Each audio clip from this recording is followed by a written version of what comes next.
স্বামী এবং ৩ ছেলে নিয়ে সুখের সংসার ছিল মেহেরপুরের তসলিমা খাতুনের।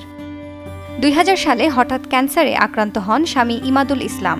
তখন বড় ছেলে এসএসসি পরীক্ষার্থী, মেঝো ছেলে ৮ম শ্রেণী ও ছোট ছেলে ৬ষ্ঠ শ্রেণীর ছাত্র। স্বামীর চিকিৎসা করাতে গিয়ে একে একে বিক্রি করতে হয় ৫ বিঘা জমি, গরু বাছুর ও ছাগল।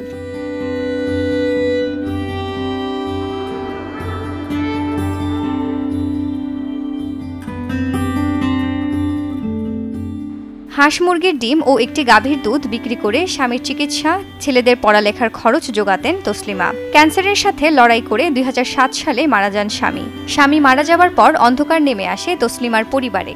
২০০৭ সালে এসে আমার স্বামী মরে গেল, তখন আরও চিন্তার মধ্যে পড়ে গেলাম। ছেলেপিলে লেখাপড়া কীভাবে শেখাবো, কী করবো, এই চিন্তা, বিশাল চিন্তা।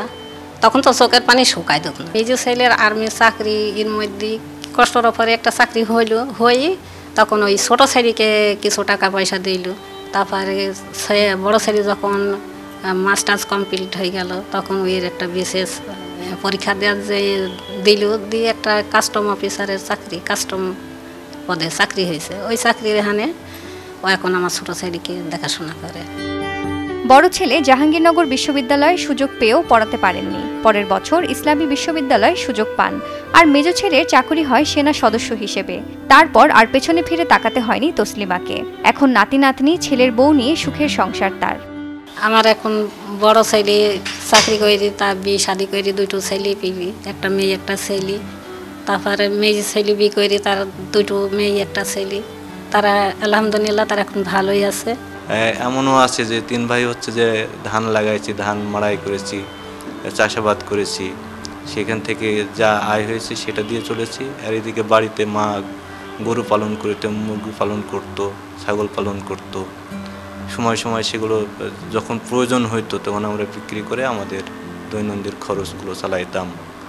তখন আমাদের একটা উদ্দেশ্য ছিল যে লেখাপড়া আমরা যেভাবেই হোক, যত কষ্টই হোক, আমার মা বলতো যে লেখাপড়া বাবা ছাড়া যাবে না। তসলিমা খাতুন একজন সফল নারী, বলছেন জেলা প্রশাসক ও মহিলা বিষয়ক এই কর্মকর্তা।